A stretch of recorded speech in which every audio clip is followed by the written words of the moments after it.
Hello friends, अक्सर आपने देखा होगा कि जब कभी भी आप खाना नहीं खाते हैं, भूख ज़्यादा लगती है, वैसे टाइम पर आपको सर दर्द होने लगता है। इसे हंगर हेडेक बोलते हैं। ये कई पेशेंट्स लोग को फास्टिंग करने के लिए या कई पेशेंट्स लोग को भूखे रहने के लिए या डाइटिंग करने में बड़ा बाधक साबित होता है कि जब कभी भी आप थोड़ा भी देर खाना अगर अवॉइड करते हैं तो आपको सर दर्द चालू हो जाता है, जिसे मैनेज और मेंटेन करना आपको मुश्किल पड़ता है। आप परेशान हो जाते हो और फिर आप खाने को मजबूर हो जाते हो और कई बार फास्टिंग करने के लिए डिस्करेज भी होते हो। तो आज डिस्कस करेंगे कि हंगर हेडेक होता क्या है, क्यों होता है, क्या इसके कारण है, क्या इसके सिम्टम्स हैं, क्या कर सकते हैं इससे बचने के लिए और कब हमें डॉक्टर से मिलने की आवश्यकता है। टॉपिक पर जाने से पहले जो लोग हमारे चैनल पर नए हैं उन्हें रिक्वेस्ट करूँगा कि चैनल को सब्सक्राइब करें, वीडियोज़ को लाइक करें, शेयर करें, फॉलो करें, कमेंट भी करें। लंबे समय तक भूखे रहने से आपका ब्लड शुगर लेवल कॉम्प्रोमाइज़ हो सकता है, ब्लड शुगर लेवल कम हो सकता है, जिसकी वजह से ब्रेन को एक मैसेज जाता है, ब्रेन का भी शुगर लेवल थोड़ा इसमें ड्रॉप होता है और उस समय हेडेक ट्रिगर होता है। इसके अलावा कई बार जब आप खाना नहीं खाते हो तो उस टाइम में कई बार डिहाइड्रेशन भी हो जाता है, क्योंकि खाना नहीं खाने के बाद कई बार आप पानी नहीं पीते हो। जब पानी की भी साथ में कमी हो जाती है तो काफ़ी ज़्यादा चांसेस है कि आपको हंगर हेडेक ज़्यादा होगा। तो ऐसे टाइम पे कई बार आप डिहाइड्रेशन को अवॉइड करें और रेगुलरली पानी पीते रहे तो आप हंगर हेडेक को अवॉइड भी कर सकते हैं। पर उसका विशेष ध्यान रखने की आवश्यकता है कि आपको प्रॉपरली पानी एटलीस्ट पीते रहना है। डिहाइड्रेशन की वजह से भी हंगर हेडेक हो सकते हैं।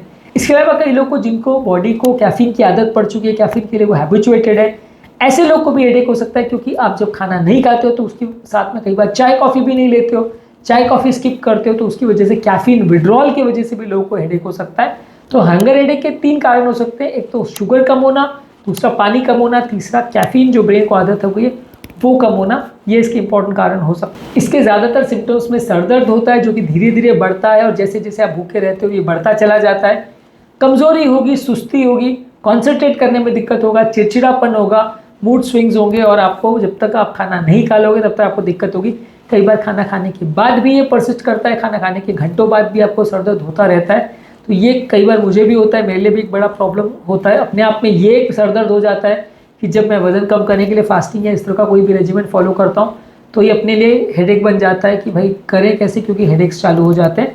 क्या आप लंबे समय तक अगर फास्टिंग करते हो और डेली उसकी आदत डाल लेते हो तो फिर आपको दिक्कत नहीं आती, खासकर अगर आप पानी प्रॉपर पी रहे हो और चाय कॉफ़ी भी बीच बीच में जो आपको ज़रूरत है अगर आदत है और ले रहे हो तो दिक्कत नहीं आती। पर लेकिन अगर आप इस मामले में लापरवाही करते हो तो सर दर्द हो जाता है और इससे आपका फास्टिंग करना एक टॉर्चर जैसा बन जाता है। तो ये कई बार लोगों के लिए इशू रहता है। ऑब्वियसली अगर आपको वेट कम नहीं करना है और आपके लिए डाइटिंग बड़ा इशू नहीं है तो रेगुलर खाना खाते रहे, खाने को मिस मत करिए तो प्रॉब्लम नहीं आएगी। बीच बीच में स्नैक्स ले सकते हैं जिससे आपका शुगर लेवल बहुत ज़्यादा कम नहीं हो। प्रोलॉन्ग फास्टिंग ना करें तो इससे आपको हंगर हेडेक्स नहीं होंगे, हाइपोग्लाइसीमिया नहीं होगा तो प्रॉब्लम नहीं आएगा। पानी की कमी नहीं होने दीजिए, पानी अगर आप पियोगे तो उतना प्रॉब्लम्स नहीं आएगी। फास्टिंग के दौरान भी अगर आप पानी पी रहे हो तो हेडेक्स थोड़े कम हो जाएंगे।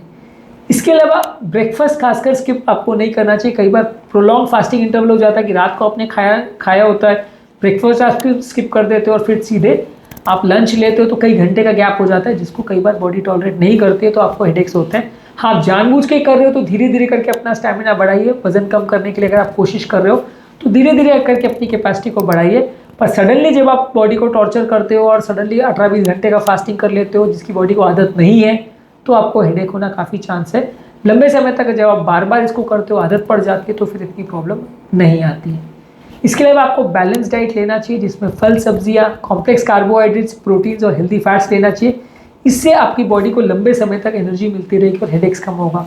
शॉर्ट एक्टिंग मीठी चीज़ें खाने से या स्वीट्स खाने से, इस तरह की चीज़ें खाने से शुगर लेवल सडनली बढ़ता है, सडनली कम होता है। जब शुगर सडनली कम होता है तो हाइपोग्लाइसीमिया रिलेटेड हेडेक्स हो सकते हैं। तो ऐसे खाद्य पदार्थों को ज़्यादा खाइए जिसका पाचन लंबे समय तक चलता है बॉडी में, जैसे कि complex carbohydrates, proteins, healthy fats और फाइबर वाली चीज़ें। इनका पाचन बॉडी में लंबे समय तक चलता है, धीरे धीरे करके बॉडी को पचाती है, जिसकी वजह से आपको हेडेक्स कम होता है अगर आप बाकी टाइम में ये खाना खाओगे और साथ में फास्टिंग कर रहे हो तो। इसके अलावा यदि आपको अगर चाय कॉफ़ी की बहुत ज़्यादा आदत है और यदि आप उसको बंद करना चाह रहे हो तो विड्रॉल की वजह से हेडेक ना हो, इसके लिए आप कोशिश करिए कि धीरे धीरे करके कम करिए उसको। आप सडनली अगर चाय कॉफ़ी पीना बंद कर दोगे तो आपको कैफीन विड्रॉल की वजह से हेडेक हो सकता है, जिससे आपको प्रॉब्लम हो सकती है। और साथ में मानसिक तनाव को कम रखिए। आप योगा, प्राणायाम, डीप ब्रीदिंग एक्सरसाइज ये सब करके अपने मानसिक तनाव को कम कर सकते हैं। इससे भी कई बार लोग को हेडेक होता है। मेंटल स्ट्रेस को कम करने से हेडेक कम हो जाएगा। हाँ, इसके बाद भी अगर आपको हेडेक हो रहा है, बार बार हेडेक हो रहा है, बहुत ज़्यादा दर्द हो रहा है, साथ में अगर वॉमिटिंग वगैरह भी हो रहा है, हेल्थ रिलेटेड प्रॉब्लम्स हो रही है, ज़्यादा ही चिड़चिड़ापन हो रहा है, तो आपको डॉक्टर से मिलने की ज़रूरत है। और खासकर भूखा नहीं रह रहे हो तब भी सर दर्द हो रहा है तो डेफिनेटली डॉक्टर से मिलने की ज़रूरत है, डिस्कस करने की ज़रूरत है, प्रॉब्लम हो तो ट्रीटमेंट की ज़रूरत है। हाँ, अगर थोड़ा सा माइनर प्रॉब्लम है, वंस इन अ वाइल है, तो डॉक्टर को दिखाने की ज़रूरत नहीं है। आज के टॉपिक में हमने बात की कि हंगर हेडेक होता क्या है, किसको होता है, कब होता है, क्या इसके सिम्टम्स है, कब डॉक्टर को दिखाना चाहिए और क्या कर सकते हैं इसको प्रिवेंट करने के लिए, इस बारे में बात करी। उम्मीद करूँगा कि आज के टॉपिक में कुछ नई बातें जानने को मिली होगी। जो लोग हमारे चैनल पर नए हैं उन्हें रिक्वेस्ट करूँगा कि चैनल को सब्सक्राइब करें, वीडियोज़ को लाइक करें, फॉलो करें, कमेंट करें और शेयर भी करें।